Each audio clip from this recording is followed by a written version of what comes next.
This channel does not promote any violent, harmful, or illegal activities. All content provided by this channel is meant for an educational purpose only.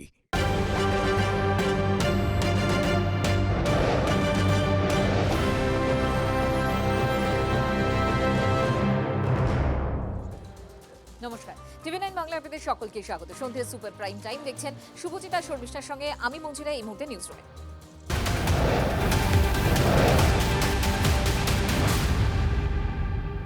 বর্ষিয়ান তৃণমূল সাংসদ সৌগত রায় এবার চোর চোর slogan শুনলেন এবং দমদমের তৃণমূল সাংসদকে চোর চোর স্লোগান দেওয়া হলো। কালীঘাট তৃণমূলের সাংসদের গাড়ি ঘিরে কালো পতাকা নিয়ে বিক্ষোভ বিজেপি। ছবি দেখাচ্ছি আপনাদের।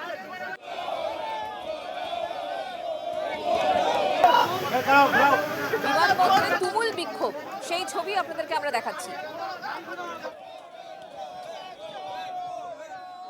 রঞ্জিত আমাদের সঙ্গে রয়েছেন, আমাদের প্রতিনিধি, কথা বলবো তার সঙ্গে। রঞ্জিত, ঠিক কি ঘটেছিল তখন?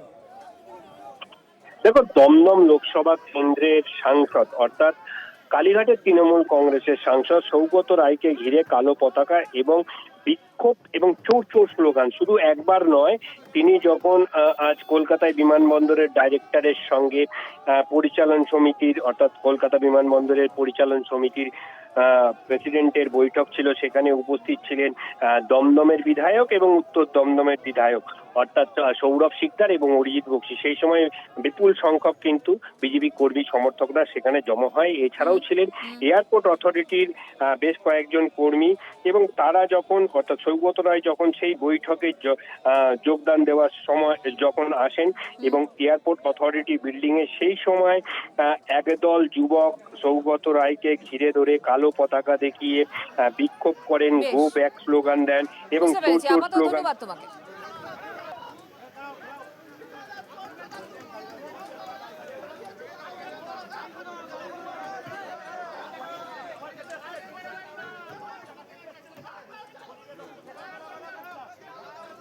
আপনাদের দুটো ছবি দেখাবো আমরা এই মুহূর্তে, দুটো ছবি দেখানোর চেষ্টা করছি। এর আগেও ডিম হামলা হয়েছিল এবং আজ চোর স্লোগান। দুটো ছবি আপনাদেরকে আমরা দেখাচ্ছি। একটা এয়ারপোর্টের মিটিং এ এসেছিলাম অফিসিয়াল, তাতে বিজেপির লোকরা এরকম করেছে। উপরে ওদের দুজন এমএলএও ছিল, নিন্দা করার কোনো ভাষা নেই। আমি ওদের এমএলএদেরও বলেছি এটা ঠিক নয়। মানুষ চোরকে চোর বলবে, এটাই তো স্বাভাবিক। যাকে ক্যামেরার সামনে বান্ডিল বান্ডিল টাকা হাতে ধরে নিতে দেখা গেছে আর যে দলটা উনি করেন, তো চোরদের মানুষ তো চোর বলবেই। এটা তো পরিষ্কার বলেই দিয়েছে, অশোক দিনদার ভিডিও ঘুরছে যে যারা ভালো তৃণমূল হচ্ছেন তাদেরকে কিছু করবেন না। এই যে থ্রেট কালচারটা, একটা সম্মানজনক একটা বর্ষিয়ান মানুষ, তাকে চোর চোর বলা হচ্ছে। আশিস বন্দ্যোপাধ্যায়ের মৃত্যু দেখেও শিক্ষা হলো না এ দলটার, যে কিভাবে হয়রান করা, কিভাবে অপবাদ দেয়া, তারপরে মানুষকে এই থ্রেট কালচারটা তো বিজেপি দেখাচ্ছে। কখনো তাদের কর্মী, তাদের গুন্ডাদের দিয়ে ওই চোর চোর করানো, ডিম মারা, কখনো পুলিশকে দিয়ে ডেকে থ্রেট করা, থানায় থানায় ওসিদের বলে দেওয়া হচ্ছে যেন মমতা বন্দ্যোপাধ্যায়ের ক্যাম্পের কেউ রাজনীতি করলে তাদের ডেকে সতর্ক করে দিন, নইলে কেস দিয়ে দিন, অ্যারেস্ট করান, এই তো চলছে। ওনার প্রশ্রয় তৃণমূলের এখানকার কাউন্সিলররা যেসবের চারদিকে চারটে গোল গোল চোরে শীত কেটে সেখান থেকে যেসবের সমস্ত মাল মেশিনারি লোহা চুরি করে নিয়ে গিয়ে বিক্রি করেছে এবং কিলো দরে বিক্রি করে কোটি কোটি টাকা যে কামিয়েছে, সেটা এখানকার চেয়ারম্যান, ভাইস চেয়ারম্যান, এমএলএ এবং এমপি সবাই ভাগ বাটোয়ারা করে যেসবটাকে খেয়েছে। তারপরে ওনার লজ্জা করে না এখানে দমদম বিমানবন্দরে এসে পা রাখতে। তো স্বাভাবিকভাবেই এলাকার মানুষ ওনার এই দুশ্চরিত্র, এই যে চালচলন, ওনার বিগত দিনের যে মিথ্যাচার, এগুলো তো দেখে দেখে বিরক্ত। তাই ওনাকে দেখতে পেলে মানুষের রাগ হবেই, ওনাকে শুনতে হবেই। অন্যদিকে মদন মিত্র, তিনিও কিন্তু এক্ষেত্রে বিস্ফোরক মন্তব্য করেছেন। তিনি কি বলেছেন? তিনি বলেছেন যে দুর্নীতির বিরুদ্ধে কোনো রকম মুখ খোলেননি মমতা বন্দ্যোপাধ্যায়, দুর্নীতি রোধে কোনো পদক্ষেপই করেননি মমতা বন্দ্যোপাধ্যায়। তৃণমূল জমানার দুর্নীতির প্রসঙ্গ তুলে বিস্ফোরক মদন মিত্র। বিখ্যাত চোরেদের সবসময় ডান দিক বাম দিক ছাড়া অন্য কোথাও দেখেনি। 15 বছরে তৃণমূলে ব্যাপক দুর্নীতি হয়েছে, যার সামান্য অংশ সামনে বেরিয়েছে এই দাবি করেছেন মদন মিত্র। শুনুন কি বলেছেন তিনি। আমার দলের মুখ্যমন্ত্রী দলের দুর্নীতি নিয়ন্ত্রণে সিপিএম যেমন কমিশন বসিয়েছিল, দুর্নীতিরোধ কমিশন, এরকম কোনো মুভমেন্ট তৃণমূলের আমলে দেখিনি। এবং বিখ্যাত বিখ্যাত চোর বলে যারা পরিচিত ছিল তাদেরকেও আমি কখনোই দাম্ভিক বাদিক ছাড়া দেখিনি। তাহলে আমি মানতে পারবো না, আমি মদন মিত্র, যে মুখ্যমন্ত্রীর আমলে 15 বছরে তৃণমূলের ব্যাপক দুর্নীতি হচ্ছে, যার সামান্য একটু একটু চূড়া এইসব বেরোচ্ছে, চিউড়ি হেন তেন, দুর্গাপুর হেন, দিস আর স্মল কেসেস। কারা কারা কি কি বিষয় ছিল, তো সেগুলো তো সব একসঙ্গেই তৃণমূলের সঙ্গে মমতা বন্দ্যোপাধ্যায়কে অস্বীকার করে তারা তো কেউ নতুন শিবিরে যাচ্ছেন, কেউ নতুন দলে যাচ্ছেন। তো সুতরাং এই কথাগুলো আসে কি করে? মদন মিত্র, মদনদা যাদের পাশে দাঁড়িয়ে, যাদের মঞ্চে দাঁড়িয়ে কথা বলবেন, চারপাশটা একটু দেখে নেবেন। গ্রুপ ছবি তোলার সময় সাবধানে থাকবেন, কার কার সঙ্গে ছবি তুলছেন, কি কি হচ্ছে, তাদের বিরুদ্ধে কি কি অভিযোগ ছিল, সেগুলো একটু দেখে নেবেন।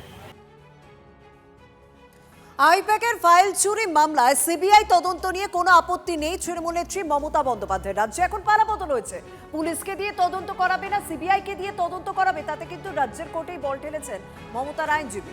পশ্চিমবঙ্গে এখন সরকার পরিবর্তন হয়েছে, কাকে দিয়ে তদন্ত করবে বর্তমান রাজ্য সরকার চাইলে নিজেই সিদ্ধান্ত নিতে পারে। সুপ্রিম কোর্টে সওয়াল মমতা বন্দ্যোপাধ্যায়ের আইনজীবী মেনকা গুরুস্বামী। পুলিশ দিয়ে তদন্ত হলেও কারোর কোনো আপত্তি থাকার কথা নয় বলে জানিয়েছেন মেনকা গুরুস্বামী। পুলিশ নাকি সিবিআইকে দিয়ে তদন্ত হবে তার সিদ্ধান্ত পুরোপুরি রাজ্য সরকারের উপর ছাড়া হচ্ছে, জানালেন বিচারপতি। সপক্ষের বক্তব্য শোনা হবে জানিয়েছেন বিচারপতি। আগামী 2রা সেপ্টেম্বর এই মামলার পরবর্তী শুনানি রয়েছে।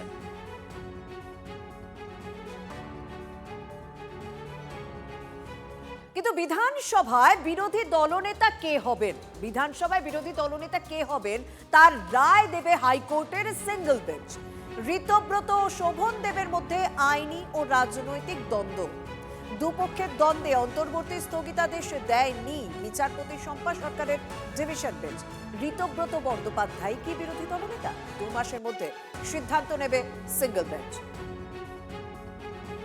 আমাদের সঙ্গে রয়েছেন এই মুহূর্তে শিল্পমন্ত্রী তাপস রায়।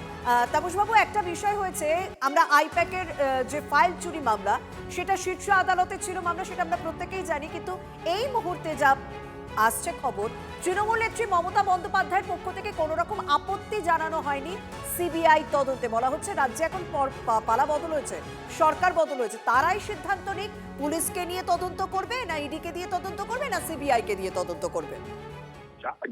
যেই তদন্ত করুক না কেন, উনি যে ওই পদে ওই চেয়ারে বসে উনি যে ওই প্রতীক জৈনের বাড়ি এবং অফিসে গিয়ে ইডির তদন্তকারীদের সামনে ফাইল ছিনতাই করেছিলেন, এটা তো আর ওনার পক্ষেও সম্ভব নয় না বলা, কারুর পক্ষেই সম্ভব নয়, ওনার আইনজীবীর পক্ষেও সম্ভব নয়। তো সুতরাং উনি আর কি বলবেন, ওনার কিছু বলার নেই। এটা ঘটনা যে উনি মানে ওই চেয়ারে বসে একজন মহিলা মুখ্যমন্ত্রী হয়ে তিনি ফাইল ছিনতাই করেছিলেন, এটা তো জোর গলায় যারা বলার তারা বলেছেন, আমিও বলেছি, এখনো বলছি। বেশ, অনেক ধন্যবাদ। আমরা কথা বললাম শিল্পমন্ত্রী তাপস রায়ের সঙ্গে, এবং আমরা আরো একটি যে খবরের দিকে নজর রেখেছিলাম সেটা হচ্ছে বিধানসভার বিরোধী দলনেতা কে হবেন তার রায় দেবে হাইকোর্টের সিঙ্গল বেঞ্চ। কারণ আমরা জানি ঋতব্রত বন্দ্যোপাধ্যায় এবং শোভনদেব চট্টোপাধ্যায়ের মধ্যে একটা আইনি এবং রাজনৈতিক দ্বন্দ্ব রয়েছে, এবং সেক্ষেত্রে কে বিরোধী দলনেতা হন তা 2 মাসের মধ্যেই সিদ্ধান্ত নেবে সিঙ্গল বেঞ্চ। শ্রী ঋতব্রত ব্যানার্জিকে বিরোধী দলনেতা হিসেবে স্বীকৃতি দেওয়া হয়েছে। সেই মর্মে উনি রিট পিটিশনটা ফাইল করে এই অর্ডারটি চ্যালেঞ্জ করেন, অনারেবল স্পিকারের অর্ডারটি চ্যালেঞ্জ করেন। মহামান্য উচ্চ আদালত ক্যালকাটা হাইকোর্ট কোনো ইন্টারিম অর্ডার পাস করতে রিফিউজ করে, সেটার বিরুদ্ধে একটা ডিভিশন বেঞ্চে ওনারা অ্যাপিল করেন। সেই অ্যাপিলও আজকে খারিজ হয়ে গেছে এবং আবার সেটা রেলিগেট করে দিয়েছে অনারেবল সিঙ্গল বেঞ্চের কাছে, এবং অনারেবল সিঙ্গল বেঞ্চকে ডিসিশন নেওয়ার জন্য কমপ্লিট ডিসক্রিপশন দিয়েছে অনারেবল ডিভিশন বেঞ্চ। টেকনিক্যালি এখন কে থাকছেন এলওপি? এখন ঋতব্রত ব্যানার্জি মাননীয় বিরোধী দলনেতা থাকছেন, যেটা ওপেন কোর্টে বলা হয়েছে। পুরোপুরি কমপ্লিটলি এবারে সিঙ্গল বেঞ্চের ওপরে, যা আপন এক্সচেঞ্জ অফ অ্যাফিডেভিটস হলফনামা এক্সচেঞ্জের পরে ডিসিশনটা যা অনারেবল সিঙ্গেল বেঞ্চ ডিসিশন নেওয়ার আছে তার। এটা একটা ওই শিবিরকে বড়সড় ধাক্কা, এবং বিরোধী দলনেতা যে পদটি, সেই পদ এদের জন্য অপমানিত হলো। আদালত বলে দিচ্ছেন অস্থায়ী বিরোধী দলনেতা, মান সম্মান থাকলে তো ইস্তফা দিয়ে দেওয়া উচিত।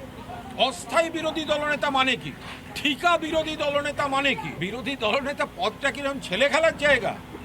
এতখানি অসম্মান, অর্থাৎ তিনি যে স্থায়ী হওয়ার উপযুক্ত নন তাকে অস্থায়ী বলে দিয়ে সেটা প্রমাণ করে দিলেন। স্পিকার ওনাকে পুরো ঘর দিয়ে দিয়েছিলেন, বিরোধী দলনেতার সুবিধা। তাহলে স্পিকার এবার অস্থায়ীকে পুরো ঘর দেবেন না অর্ধেক ঘর দেবেন? স্পিকার গাড়ি দিয়েছিলেন, 4 চাকা দেওয়া যাবে না, অস্থায়ীকে 2 হুইলার দিন, 2 চাকা। এবার সেই সব কথাগুলো বলতে হবে। তার মানে দড়ি টানাটানি চলছে, বিরোধী দলনেতা নিয়ে দড়ি টানাটানি চলছে। আর ঋতব্রত বন্দ্যোপাধ্যায় তিনি তো তোপ দেখেই চলেছেন। তিনি বলছেন যে কালীঘাট তৃণমূল আসলে বিজেপির বি টিম হিসেবে কাজ করছে। বিরোধী দল যাতে বিজেপির বিরুদ্ধে মুখ খুলতে না পারে সেজন্য আপ্রাণ চেষ্টা চালাচ্ছে তারা। আক্রমণে বিরোধী দলনেতা ঋতব্রত বন্দ্যোপাধ্যায় কালীঘাট শিবিরের কেউ বিরোধী দলনেতার ভূমিকাই পালন করতে চাননি। মমতার পাশাপাশি নাম না করে অভিষেক বন্দ্যোপাধ্যায়কেও নিশানা করেছেন ঋতব্রত। কল্যাণবাবু চেয়েছিলেন, স্টে গ্রান্টেড নয়, খারিজ হয়েছে। মানে উনি যে স্টেটা চেয়েছিলেন, ওনার আবেদনটাকে আদালত খারিজ করেছে। তো এটা থেকেই তো পরিষ্কার কে জিতলো কে হারলো। ওরা বিরোধী দলের ভূমিকাই পালন করতে চাইছিল না। আমরা যখন বিরোধী দলের ভূমিকা পালন করতে চাইছি সেটাকে হচ্ছে লিগালি বাধা দান করবার জন্য ওদের যে মরিয়া প্রচেষ্টা, প্রাণপাত প্রচেষ্টা, সমস্ত কিছু বিরোধিতা করতে হবে। অন্ধ বিরোধিতা, তার কাজের সময় মুখে বিরোধিতা হবে। আর জগদীপ ধনকরের ভোট হবে, ওয়াকআউট করবে ডক্টর মমতা ব্যানার্জি এবং ওই চার্টার্ড মাফিয়া আর যেসব জোকার ফোকারগুলো আছে যারা এগুলো কোঅর্ডিনেট করে, ফ্লোর ম্যানেজাররা, এরা এসব করে এসছে। কনস্ট্রাকটিভ অপোজিশনের ভূমিকা আমরা সর্বাত্মকভাবে করব। কালীঘাটের কোনো আগ্রহই নেই বিরোধিতা করবার, যে কারণে যারা বিরোধিতা করতে চাইছেন তাদের বিরুদ্ধে কোর্ট থেকে কোন দৌড়ে বেড়াচ্ছেন। যেই মুহূর্তে সিঙ্গেল বেঞ্চ বলেছে এলওপি আর অপোজিশন চিফ হুইপে ইন্টারিম হবে না, স্টে অর্ডার হবে না, সঙ্গে সঙ্গে ডিভিশন বেঞ্চে চলে গেছে। উদ্দেশ্যটা খুব ক্লিয়ার। বিজেপির বি টিম হিসাবে কালীঘাট দীর্ঘদিন ধরে ফাংশন করেছে, অভ্যেসটা এখনো যায়নি। আমাদের অ্যাপিলে, সেখানে যে ন্যায্য অ্যাপিল, আজকে অন্তত এই অস্থায়ী অর্থাৎ একটা লোক ডিমোশন হলো, ডিমোশন একজনকে পদে বসিয়েছিলেন স্পিকার, মহামান্য স্পিকারেরও তাকে পূর্ণ সম্মান জানিয়েও বলছি, এটা কি স্পিকার পদের জন্যও খুব সম্মানজনক হলো? আপনি প্রথম স্পিকার হয়েছেন, আপনি কাউকে করে দিলেন, এবার কোর্ট বলছে তিনি অস্থায়ী, অর্থাৎ আপনি যাকে স্থায়ী করেছিলেন কোর্ট তাকে ডিমোশন করে দিল। ডিমোশন বলল ঠিকা বিরোধী দলনেতা যে ব্যক্তি ওখানে আছেন চাটন, তার জন্য অস্থায়ীটা নতুন নয়। সিপিএমেও উনি অস্থায়ী ছিলেন, তৃণমূলেও উনি অস্থায়ী ছিলেন। লজ্জার ব্যাপার হলো ওনার জন্য বিধানসভার বিরোধী দলনেতা পদটাতেও একটা অস্থায়ী শব্দ এসে গেল। অবুজের মতো ছুটে বেড়ালে তো হবে না। যেখানে সংখ্যা নেই মমতা ব্যানার্জি, যে ক্ষমতা ছাড়া হওয়ার সঙ্গে সঙ্গে পার্টিটা শেষ। আজকে অধিকাংশ এমপি এমএলএ তাকে ছেড়ে চলে গেছে, কোটি কয়েক লোককে নিয়ে বসে আছে। তো কি হিসাবে দাবি করে যে তারা প্রধান, তারাই বিরোধী দল, তারাই বিরোধী দলের নেতা নেত্রী হবেন? কোন আশাতে? আদালতের সময় নষ্ট করছেন মমতা ব্যানার্জি করে। তার কারণ সংখ্যা জোটান, তারপরে আদালতে যান, সে যাওয়ার একটা কোনো কারণ থাকবে। কিন্তু বিনা কারণে শুধু আদালতে দৌড়ানো, আমি তো মনে করি এটা আদালতের সময় নষ্ট, এবং অন্যান্য যে মামলা আদালতে জুড়ে আছে সেই মামলাগুলোকেও সর্বনাশ করার চেষ্টা। অন্যদিকে দুর্নীতি ইস্যুতে বিজেপি এবং তৃণমূল কংগ্রেসকে এক ফ্রেমে রেখে এক প্রকার তোপ দেখেছেন মদন মিত্র। তিনি বলছেন যে ভরসা ইন ভয় আউট হয়েছে ঠিকই, কিন্তু তৃণমূলের লাল চুল কানে দুল এখন বিজেপিতে ভিড়েছে। ভরসা আউট ভয় ইন হয়েছে বলে আবার তিনি দাবি করলেন। মদন মিত্র এই বিষয়ে ঠিক কি বলেছেন তার মুখ থেকে শুনুন। গত 15 বছরের তৃণমূলে কেউ ভেবেছিলেন যে আমরা 50 বছর থাকবো, কোনোদিনই আমাদের জবাবদিহি করতে হবে। তৃণমূল আমলেও ব্যাপক দুর্নীতি হয়েছে। আমি চ্যালেঞ্জ করছি আমার কামারহাটিতে 80% বাড়ি বেআইনি। যেদিন ভেঙে পড়বে সেদিন ইন্দোনেশিয়া মালয়েশিয়ার মতো ভূমিকম্প কিছু দরকার পড়বে না, একদম ঘুরিয়ে চলে যাবে। এবার এসছে বিজেপি। অপূর্ব একটা ব্যাখ্যা দিয়েছেন মুখ্যমন্ত্রী, লাল চুল কানে দুল। আমি এখন কি করি, রাস্তা দিয়ে গেলেই আমি নাকা করি। এই লাল চুল কানে দুলের বিরাট একটা অংশ তারা এই মুহূর্তে বিজেপিতে রয়েছে এবং ব্যাপক তোলাবাজি, গুন্ডামি এবং ভয়। সব থেকে বড় কথা হচ্ছে মে মাস থেকে ভয় ইন ভরসা আউট হয়ে গেছে। রাস্তায় একটু লোকের ভিড় দেখলেই লোক সরে যাচ্ছে, 8টার পর ফাঁকা হয়ে যাচ্ছে। কিন্তু মুখ্যমন্ত্রী চেষ্টা করছে, ওদের হাতের বাইরে চলে যাচ্ছে। এখনই যদি বিজেপি নিয়ন্ত্রণ না নিতে পারে, তাহলে 3 মাস 4 মাসে যদি এই অবস্থা হয়, তাহলে 5 বছর অবধি কি হবে বলা খুব মুশকিল। যাদের লাল চুল কানে দুল বলছেন তারাই তো কালারফুল মদন মিত্রকে দেখে অনুপ্রাণিত হন। কোনোদিন লাল পাঞ্জাবি, হলুদ ধুতি, কোনোদিন রং বেরঙের অমুক তমুক, এইসব ব্যাপারটা। মদন মিত্র যে ভয়ঙ্কর কালারফুল, তিনি আবার লোককে লাল চুল কানে দুল বলছেন কেন? তিনিই তো সব রকম ভাবে রঙিন। গোটা রামধনু যেন বুকে নিয়ে ঘুরছেন মদন মিত্র। বলছি আগামী বছর এই তারিখে মদন মিত্র ঠিক কোন শিবিরের কোন জায়গায় থাকবেন আপনারা ঘড়ি ধরে, ক্যালেন্ডার ধরে মিলিয়ে দেবেন। মদন মিত্র পুরোপুরি তিনি মমতা বন্দ্যোপাধ্যায়ের অনুগামী। তাকে, তার স্ত্রীকে ইডির চিঠি দিয়ে, তার ছেলেদের ইডির চিঠি দিয়ে চাপে ফেলে মদনদাকে একটু এদিক ওদিক বলতে হচ্ছে। সুর বদলে হঠাৎ বিজেপিকে আক্রমণ। ঋতব্রত শিবিরের তৃণমূল বিধায়ক আকরুজ্জামানে তিনি বলছেন যে মানুষের প্রত্যাশা পূরণে কোথাও ব্যর্থ হয়েছে বিজেপি। আগামী 29-এ বিজেপিকে আর খুঁজেই পাওয়া যাবে না। কি বলেছেন আকরুজ্জামান, শুনবো। আমরা প্রত্যেকেই বলি যে নতুন সরকারকে সময় দেওয়া উচিত, কারণ মানুষ অনেক প্রত্যাশা নিয়ে সরকারকে নির্বাচিত করেছে। কিন্তু আমার যেটা মনে হচ্ছে যে মানুষের যে প্রত্যাশা ছিল, সমস্ত প্রত্যাশা কিন্তু ফেলিওর হয়ে যাচ্ছে। তখন পুরোটাতে কিন্তু আমাদের সফলতা নেই। গত সরকারের যেগুলো ছিল, নতুন বদল পুরনো যে জিনিস ঢোকানো হচ্ছে, সেহেতু এটা আমাদের কাছে স্যাটিসফ্যাকশন নয়। বিজেপিতে তোলাবাজিতে ভরে গেছে, শুধু বিধায়ক নয়, নিচু স্তরের কর্মীদের যদি দেখেন, আপনি প্রতিটি থানাতে যাবেন, দেখবেন বিজেপির এই গ্রুপ না হয় ওই গ্রুপ, মানে কত কে কার কাজ করে তোলা তুলবে। একটা সিন্ডিকেট সরকার নতুনভাবে চালু হয়েছে বাংলায়।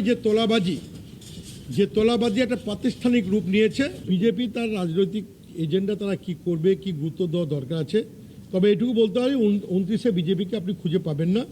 বিজেপি যেভাবে মানুষের প্রতি আঘাত আনছে, দ্রব্যমূল্য বৃদ্ধি হচ্ছে, ধর্মীয় মেরুকরণ করে বারবার ধর্মকে ইস্যু করে নির্বাচনে জিতে যায় না।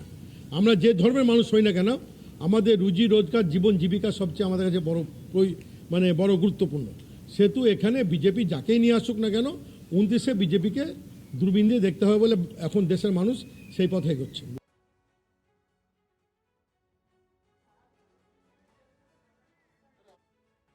স্ট্রংগেস্ট পসিবল অ্যাকশন নেওয়া উচিত। আমরা ইতিমধ্যেই ক্লিয়ার করেছি যে এগুলো সরকারকে, যদি বিজেপির বিরুদ্ধে অভিযোগ ওঠে, তার দায়িত্ব আমরা নিতে পারবো না। বিজেপিকে তার দায় এবং দায়িত্ব নিতে হবে, এবং সরকারে বিজেপি রয়েছে, বিজেপিকে স্ট্রংগেস্ট অ্যাকশন নিতে হবে। এখন কোথায় কেউ মিষ্টি খেয়ে যদি পয়সা না দেন বিজেপির নাম করে, তো বিজেপির নেতৃত্বকে এবং রাজ্যের মুখ্যমন্ত্রী, তিনি যেহেতু স্ট্রং অ্যাকশনের কথা বলছেন, কথায় এবং কাজে সম্পূর্ণ মিল থাকতে হবে। আমরা আশা করব যে সরকার অ্যাকশন নেবেন। ক্ষমতা আসার 100 দিনের মধ্যেই সংক্রমিত বিজেপির একটা অংশ, আর এর জন্য তৎকাল বিজেপির দিকে আঙুল তুলেছেন কৌস্তব বাগচি। তিনি বলছেন দলে কিছু বিচ্যুতি আছে, বেশ কিছু সমস্যাও আছে, যার মূল কারণ 4ঠা মের পর তৃণমূল থেকে বিজেপিতে ঘেঁষা লোকজন। আমাদেরও কিছু কিছু মানুষ তাদের খপ্পরে পড়ছে। স্বীকারোক্তি ব্যারাকপুরের বিজেপি বিধায়ক।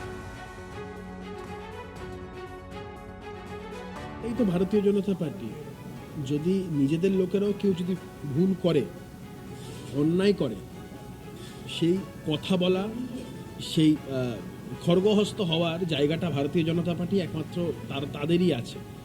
মমতা বন্দ্যোপাধ্যায় বা তৃণমূল কংগ্রেসে অতীতে 15 বছর সরকার চালিয়েছে। দুর্নীতিতে, তার আকুণ্ঠ দুর্নীতিতে তৃণমূল কংগ্রেস একদম ঢেকে গেছিল। তারপরেও দলের মধ্যে দলের বাইরে এ নিয়ে কেউ কথাই বলেনি, কোনো ব্যবস্থাই হয়নি। আজকে দেখুন, আমি এ কথা একদমই বলবো না যে 100 দিনের মধ্যে বিচ্যুতি কিছু হয়নি। নিশ্চয়ই বিচ্যুতি আছে, বেশ কিছু সমস্যাও আছে, কিন্তু সমস্যার একটা বড় কারণ হচ্ছে এই 4 তারিখের পরে, নির্বাচনের রেজাল্ট বেরোনোর পরে একদল দুর্নীতিগ্রস্ত মানুষ যারা তৃণমূল কংগ্রেসের সাথে আবদ্ধ ছিলেন হঠাৎ করে বিজেপির দিকে ঘেঁষা শুরু করছে এবং আমাদেরও কিছু কিছু মানুষজন তাদের খপ্পরে পড়ছে। এই অস্বীকার করার কোনো জায়গা নেই। আমার মনে হয় এই জায়গায় দলের একটা কড়া অবস্থান নেওয়া উচিত। বিজেপি সর্বস্তরে লাগাম ছাড়া তোলাবাজি দুর্নীতির অভিযোগ আসছে। এতটাই খারাপ অবস্থা যে 2-2.5 মাসে সরকারের শীর্ষ নেতাদের তাদের বিবৃতি দিয়ে অন্য নেতাদেরকে এই তোলাবাজি থেকে সতর্ক করতে হচ্ছে। আমাদের প্রশ্ন হচ্ছে, নেতারা সতর্ক করছেন, সব করছেন, পুলিশে দিচ্ছেন না কেন? পুলিশ অ্যারেস্ট করছে না কেন? যতগুলো এই যে বলছেন আমি যত খবর পাচ্ছি 20 জন বিধায়ক, তাহলে পুলিশে দিন, কিছু করছেন না। আর কোথায় গ্রাসরুটে কি করছেন? আর বাকি বড় বড় নেতাদের ক্ষেত্রে তাদেরকে আপনারা তো নিজেদের ডাইরেক্ট বা ইনডাইরেক্ট বন্ধু হিসেবেই তারা কোলে তুলে নিচ্ছেন।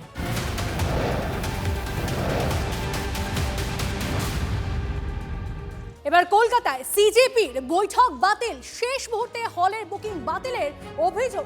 আজই উত্তর কলকাতার ভারত সভা হলে বৈঠকের কথা ছিল সিজেপির। হল মালিককে হুমকির অভিযোগ বিজেপির বিরুদ্ধে। ককরোচদের ভয় পাচ্ছে বিজেপি। সোশ্যাল মিডিয়ায় দাবি সিজেপির মুখপাত্র আশুতোষ রাঙ্কা। খুব শীঘ্রই আরো বড় কর্মসূচির ঘোষণা করতে চলেছে সিজেপি।